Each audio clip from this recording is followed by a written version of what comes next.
Hello viewers, this is the last module of how public spaces could be transformed into fun spaces, and we will be talking about public plazas, gardens, parks, greenery, to spaces like waterfront edges and riverside areas, besides the urban forestry and urban agriculture. So, on this particular slide that I am going to talk about urban street closure.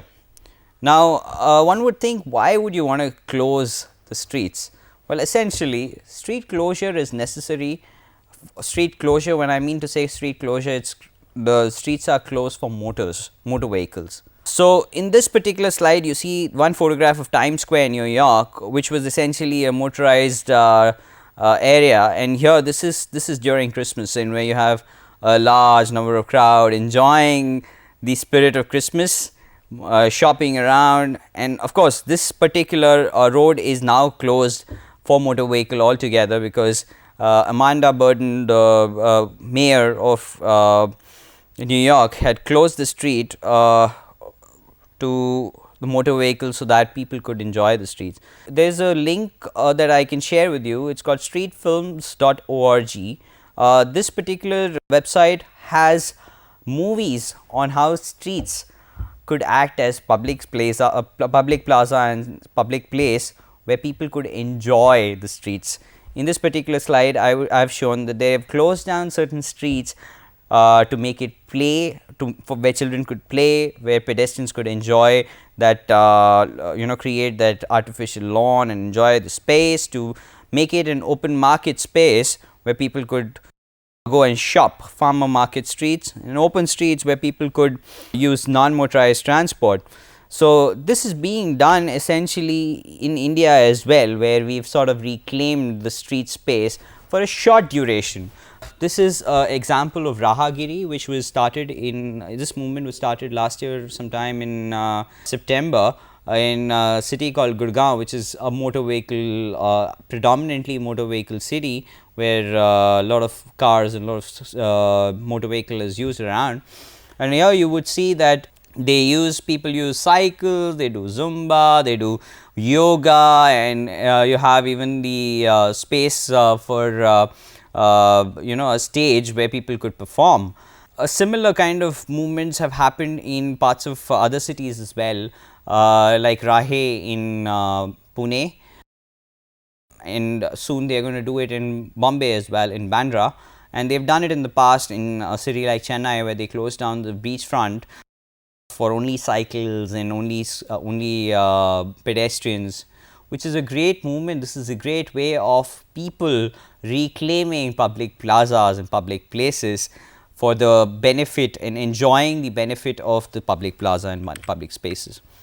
Now, I am going to show you a short video also, and I am going to talk about a movement which led to a complete revolution. This was in 1960s, when Jane Jacobs, the famous Jane Jacobs book, if you've heard of The Death and Life of Great American Cities, she talks about preserving neighborhood and encouraging mass transit, whereas the American mentality as such of owning a private vehicle and driving across continued to be a space of high momentum, where you had Robert Moses, the mayor of New York back then in the 60s, who wanted to build big highways which could transport the private vehicles across. And these and other differences led to a showdown between them in Greenwich Village, and engendered a debate that is still going on today, whether we are building cities for people or building cities. Essentially, what Jane Jacobs spoke about was that people, and it's people's perspective that has often been ostracized and never looked into, and planners need to recognize that. So, I am going to talk about water frontage now, and public realm along the waterfront. Everybody loves waterfronts, everybody loves water as an element of landscape, but often forget that access to this waterfront and access to these water bodies is as essential as keeping the water body clean, pristine and beautiful. The slide that I'm going to talks about, this is in Lower Manhattan in New York, and what you see around is that there are plenty of space for people to sit and observe the waterfront. This deck also leads down to the water to the river, Hudson River, but does not also creates a safety barrier. And the railings that are used around that is transparent. You could look through them. They don't hit your eye line, and you could enjoy the being around the water body.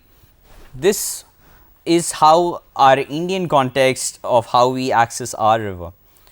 Yes, the rivers are dirty, polluted, and mixed with effluent and sewerage all over, especially the river Ganga. Now that the Prime Minister of the country intends to clean up our rivers and link them together, we should aspire for a beautiful riverfront in due course of time. So, I have taken out examples from the city Banaras, which is thousands of years old, and the ghats around the Banaras city, and this is examples of Haridwar, in which you could see that people throng to the water body to have a holy dip inside the water body, and you have these small boats taking you across two shores. Yeah, so in India, essentially people pray water bodies. When you pray a water body, why do you dirty it? That's a question that we need to ask. Why don't we preserve it for our future and enjoy the relics of our past?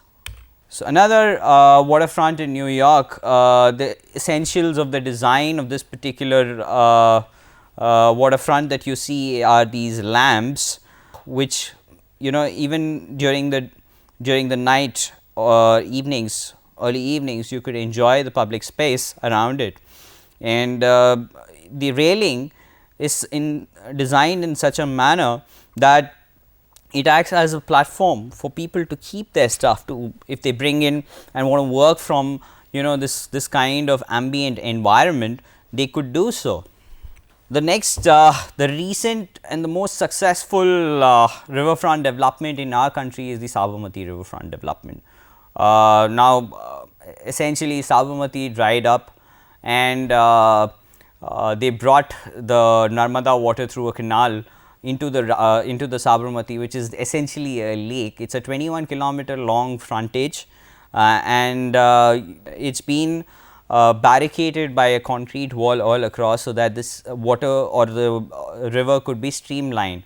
There is a barrage, there is Vasna barrage, which sort of closes and doesn't let the water get out of it. So, essentially Sabarmati riverfront is basically a lake instead of calling it a river, because river flows through. And what you see is that the city of Ahmedabad, there are several bridges built across the river. They wanted to revive the riverfront altogether. So, in these photographs that you see at the below, you have people coming down to the river, enjoying the river, and this is before this particular construction took place, or rather concretizing of this place took place. Now, all cities in Gujarat essentially have had a culture in informal markets or weekly market that exists every week, once in a week. There was a market called Ravivari or Ravivar market in Ahmedabad, which was uprooted because of this riverfront development. It used to happen along the rivers, and that has been accommodated in that informal manner in this particular riverfront development as well. The other example that I am going to talk about is Kankaria Lake. This is all Indian context, and often we say that Western world is so alien, they are able to keep their rivers and waters pristine. And these two examples that I showed about Ahmedabad is progressive examples of how cities are transforming their public spaces, their open public spaces. This river, this is Kankaria Lake, where you have an island in between, and there is a temple, this old temples and the relics of our past coexisting with the present and future of the city. The beautiful plaza created all along the lake helps people to walk across. There is a small stretch where they even have a toy train moving across a portion of the lake where people could sit and enjoy the ride, and children could play and enjoy the ride. Somehow they have not allowed people to walk down to the lake to keep the lake clean and beautiful, and you are prohibited to even throw articles, and there are dustbins, provisions of dustbins across the pathway, so that people could enjoy and maintain this living spaces. Another example that you see is of Marina Beach. Now, there is this photograph essentially shows during the 2005 tsunami that hit the Indian Ocean, the water came up to this front, which is almost about 500-600 meters away. The sea is actually 500-600 meters away, but it's just closed in, and that's a scary feature after all. People throng to Marina Beach, and on Sunday evening you should see that it's just beautiful that so many people enjoy such a big, second longest beach in the world in such a manner. The problems of the beach essentially is cleanliness and lack of public toilets that do not exist as of now, or are inadequate, but the city authorities and the civic authorities, civic society is intending to work towards improving this. Now, I will talk a little more technical stuff on how to design public parks and plazas. Now, when we design a plaza or a park, it needs to be occupied, it needs to be accessed. If public place or a public plaza or a public park needs to be accessed, it has to be visible, and the most visible portion is the central of neighborhood. So, if you build a plaza or a park in the side of a neighborhood, you will have lesser number of people coming in. In this particular slide, what we see is how long narrow parks of 30 to 40 meters in length and 120 to 150 meters in width should be exposed to vehicular movements. Yeah, and in this particular slide we show as to the group open space unrelated to movement path, and doesn't become successful because it doesn't have access to this space. I will talk about why Central Plaza or Central Park is important. Here you see the Central Park, New York, surrounded by buildings, which is why people throng to this particular space. And it's beautiful actually, in this Manhattan, the Central Park in New York completely changes the landscape around the space. It's that big lung which kind of through which the whole build form breathes. This is Regent Park in London, and Lal Bagh, which is a botanical garden essentially in Bangalore. Now, Lal Bagh, which has or hosts a flower festival or a flower show every year in January, February, is beautiful to look in because they preserve the entity and the ecosystem around it, and as they don't allow the vehicular movement inside the park, it's still clean, pristine and well maintained. So, I have another video which talks about how public participation could change the way we look at parks are, so when public spaces are successful, they will increase opportunity to participate in communal activity, and this fellowship is open, is in the open, nurtures the growth of public life and is stunted by the social isolation of ghettos and suburbs. As these experiences are repeated, public spaces become vessel to carry positive communal meanings. So, this essentially is a poor neighborhood. That South Africa was marred by apartheid, wherein there was a clear segregation of the whites and the blacks, and even though the blacks lived in isolation, in this communal isolation, they had created public parks there was a project called VPUU, and wherein they created a park through which people had to walk in and day out, and how to create it and make it safely. So they created watchtowers, which I'll show you in the video. VPUU is violence prevention through urban upgrading, and this is Khayelitsha.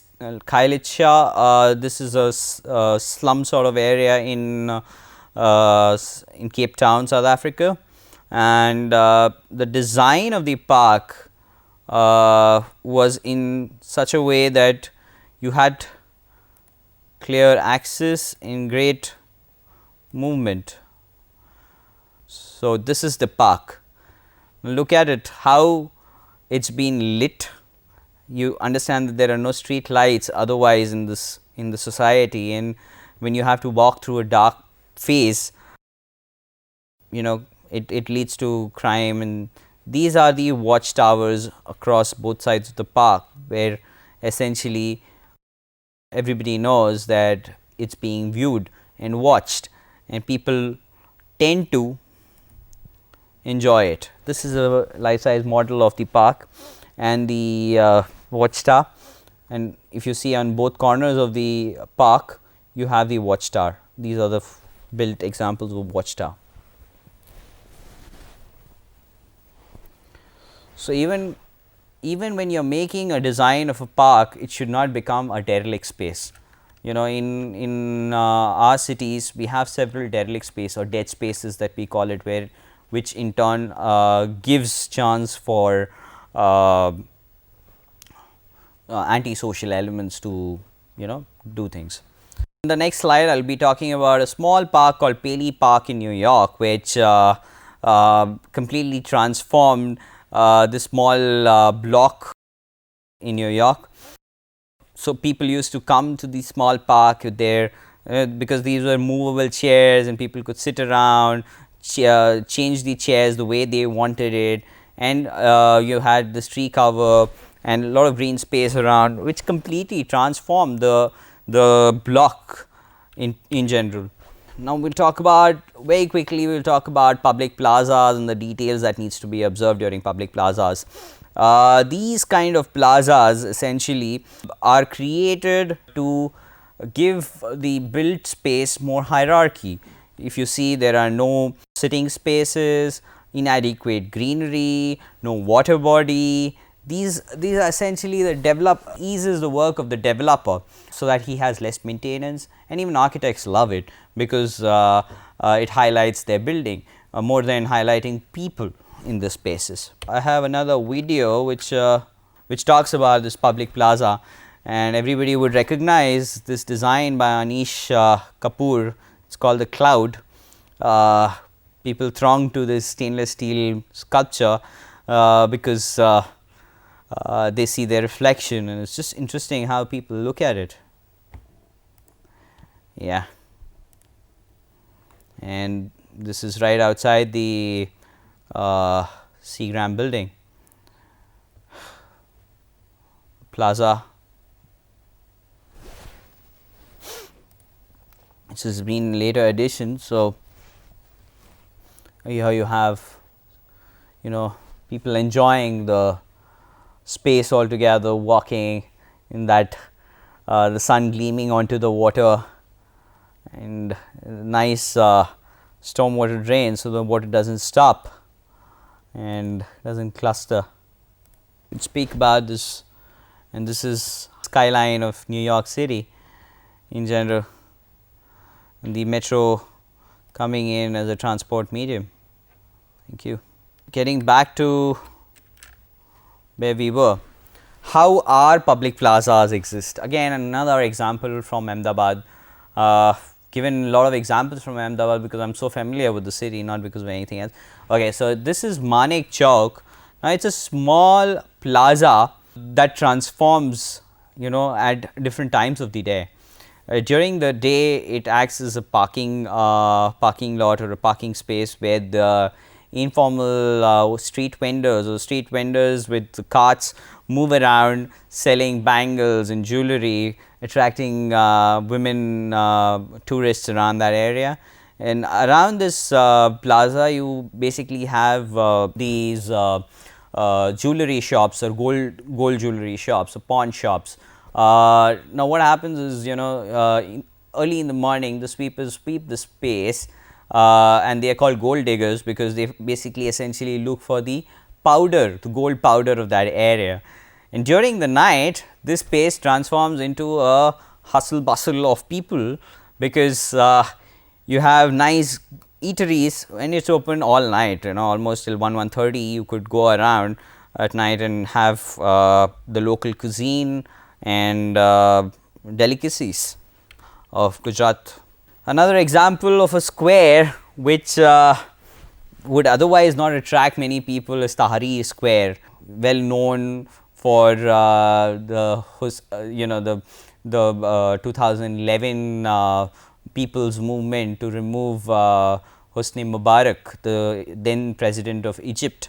This space basically is a junction. Tahrir basically means revolt. In Revolt Square, this is New Delhi's India Gate. If you look at it, has this hexagonal structure which is 625 meter into 625 meter, and it basically highlights the New Delhi's India Gate. I told you in the past that the India Gate was a influence or drew influence from Triumph d'Arc that you saw in Paris, the presentation that we showed you in Paris. Now this, all these cities have these monumental scale, and they have these nice long pathways, the Rajpath and the Janpath. So this road leads to the President's Palace, which is Rashtrapati Bhavan. This area also is noted for a movement that happened, when India was to pass an anti-corruption bill, and you had Anna Hazare's.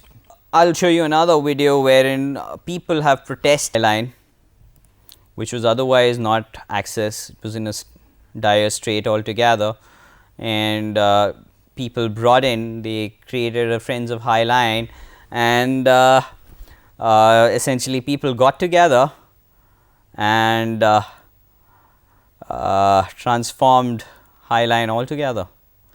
So keeping these, they transformed the space into a place where people would come, enjoy the view from the height, and they didn't block the noise and the other things around New York. So this is how people use High Line today, enjoy the city's traffic movement in an arena.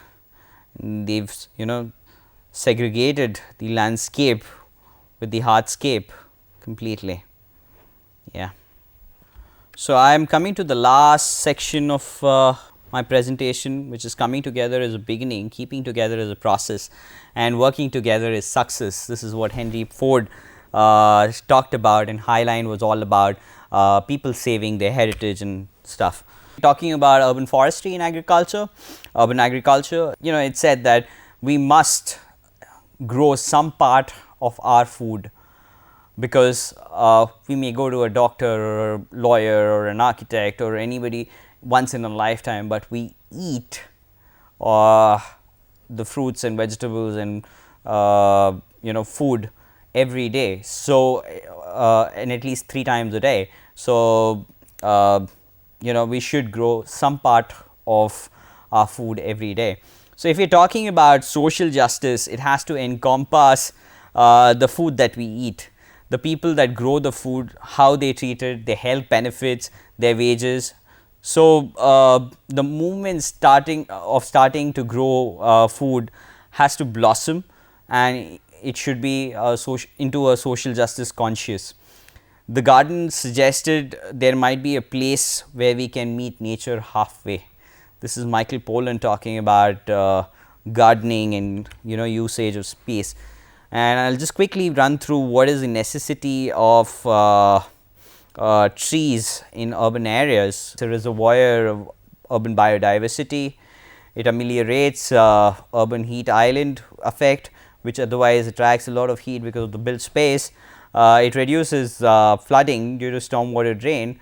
which essentially goes into the riverways and waterways of our city and stormwater drain, and it creates positive health impact, especially in urban areas, and acts as a lung. This video basically essentially talks about Stuttgart and how people in Stuttgart protested against building a new metro line because they wanted to protect the trees which existed even before the World War II. In fact, during the World War II, people didn't cut those trees and died in the cold. So, this is a strange Stuttgart, and they Germans generally look at future with the high speed line across Europe they are building. So, Stuttgart cannot be neglected altogether, it has to go through Stuttgart, and which is why the tracks which are 150 years old, which is still running though, needs to be changed to a more suitable high speed line. And here you have the plan, that is to free up this land. They were essentially planning to cut out all the trees and build real estate, which is essentially going to serve the high income group or people with a lot of income. And this whole protest and the movement completely changed and transformed, although in a public referendum was passed and the political party which was winning for 40 years was thrown out of the government because of this, for not being supportive of the people. This is where this is a park which will vanish, which is having trees which are 200 years old, and even during the World War II they didn't, so nobody dared to cut down these trees. Here you are trying to build luxury apartments on these trees, which is a very sad thing, and that's what completely brought people together and changed the way it looks. Yeah, and there was a public protest, and believe it or not, even in a place like Germany, you had water cannon thrown around. I'll go to the last part of my slide, which is legislation for conserving and preserving urban trees and landscape in India. So, there are several municipal acts which the urban areas are to abide by. There are Indian Forest Acts, Land Revenue Codes, bylaws and master plans, and tree preservation acts or special acts which prevent felling of trees in urban areas. These are legal documents that sort of helps us to preserve our urban environment, even urban marshes. We've taken so much from the nature, it's time to give back to the nature and prevent us from felling of these trees. This is the last part which shows about shrinking cities and how landscape will help to get back to that shrinking of the city. What's happened in Detroit is it is a motor city, and a lot of manufacturing shifting to China and India and other countries. Essentially, Detroit which is home to so many people, has actually shrunk in size, and in the outer side, or rather suburban Detroit, you have very few houses. In fact, all of them are supposed to move in. There's dilapidation and derelict spaces where antisocial elements thrive. So, there was a movement by a couple of suburbanites who basically were talking about redoing or restructuring their urban area through landscape and growing own fruits and vegetables in their backyard, creating community gardens for people to grow their basic needs and help the local economy survive.